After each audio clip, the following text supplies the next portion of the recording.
Hey guys, today I wanted to do an interesting video about what are the different classes in the Philippines and what are the amounts. And I'm going to give this all in pesos and because of the fact that every day the exchange rate changes, and this video will just time out really quick. It'll be no good in another couple months or whatever. So I like to do videos that will last. I'm going to do it in pesos, and right now we're at about, I believe we're at like 54.5 pesos to every dollar. So you guys can kind of figure this out. You can divide these numbers by 54.5 and it'll give you the dollars. And I'm going to go through this kind of slow so you guys can, figure it out and stuff. And you can write these numbers down. But these are the classes in the Philippines, and they're so much different than the United States. You're going to be kind of shocked at some of these. We've done this video many times, but this year here, it changes each year. This one here, this is the newest one I could find, okay? And I'm not sure the date on this, but it looks a little bit higher than one of the ones I looked at in the past. So it must be an updated version. This is pretty close. It might not be dead on, but it's pretty much where we're at. Anyway, they consider poor anyone below 10,957 pesos. Okay, that's poor. Anybody below, we'll say 11,000 pesos, because it's pretty close. Anybody below 11,000 pesos is basically considered poor. Okay, then they have what's called low income but not poor. Okay, and that is 10,957 pesos to 21,914 pesos. So 10,957 to 21,914 pesos monthly income. This is monthly, okay? This is a monthly rate. Okay, then we come into what's called lower middle class, okay? And this is 21,914 pesos to 43,828 pesos. Now, for us back in the States, lower middle would probably, I don't even know where that would be. I'm not sure where it would be, but it's a lot different here than back in the States. Let's face it. If you're making less than 1,000 in the States, you're pretty broke, because that will take up most of your rent is going to eat all that up if you can find a place that rents out for that low. And middle income for most Filipinos over here, okay, would be 43,828 pesos to 76,669 pesos monthly income, okay? Then we move into upper middle, okay? This is upper middle. We're almost into that upper middle but not rich section, but we're getting up higher. Okay, upper middle class in the Philippines is 76,669 pesos to 131,484 pesos. Okay, so it's the top of that is 131,484 pesos. Okay, now that's where a lot of Americans are at over here, kind of really. They're in that upper middle, I would say. There's not too many Americans over. There's some Americans that are in the middle part, but upper middle but not rich. 131,483,000. So it's 131,483 pesos to 219,140 monthly income. Okay, now rich.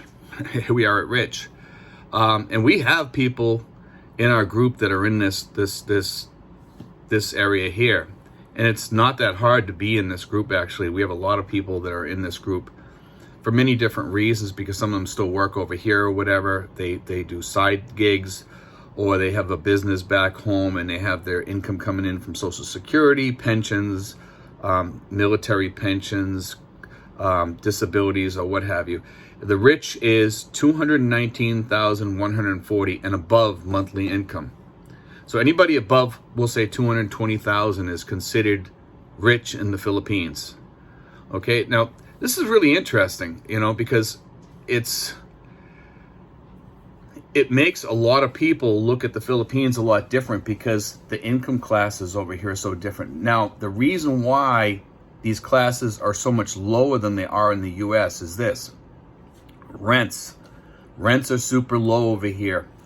They're probably one quarter of the price that they are back home. 1/4 or less, okay, of what they are back home. And you can get a decent 4-bedroom home over here in some sections of the Philippines for about $500 or $600 a month.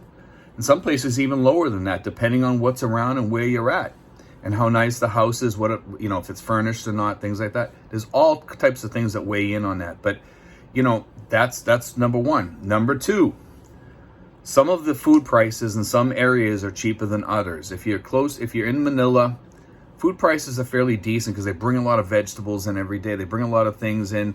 They come all this food comes right off the ships and stuff like that. So food prices are not that bad if you shop around.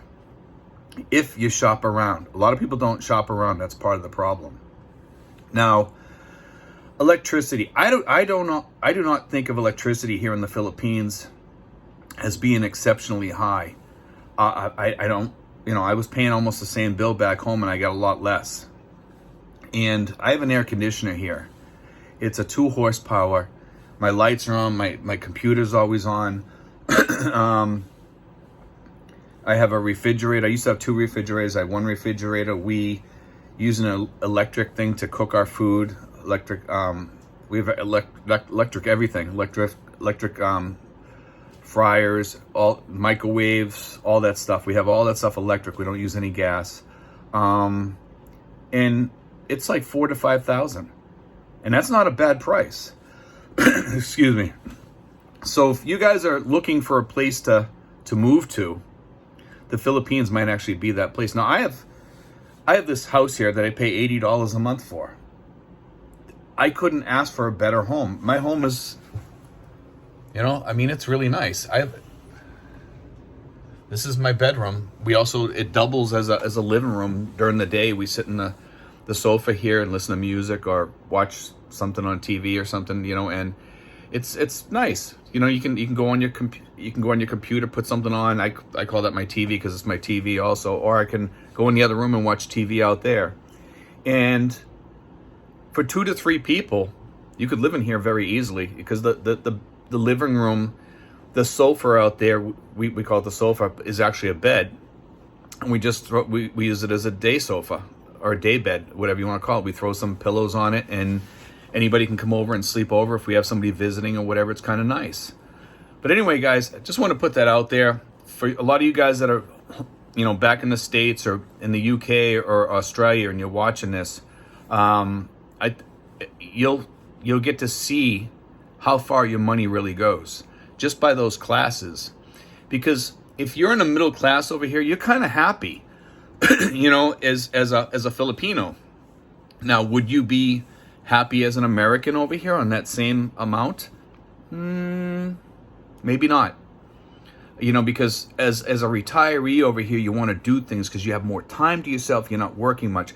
The reason why the middle class over here, you know, that rate that they have there is it goes up to like about 1,500, I think, for middle class, somewhere around there, close to 1,500 US. Now, if you come over here on $1,500 and you're living over here, and you like to go out and have dinner and go out to Texas Roadhouse or go to places once in a while or go up to Manila and visit and, you know, stay overnight someplace or something, $1,500 is not going to be enough.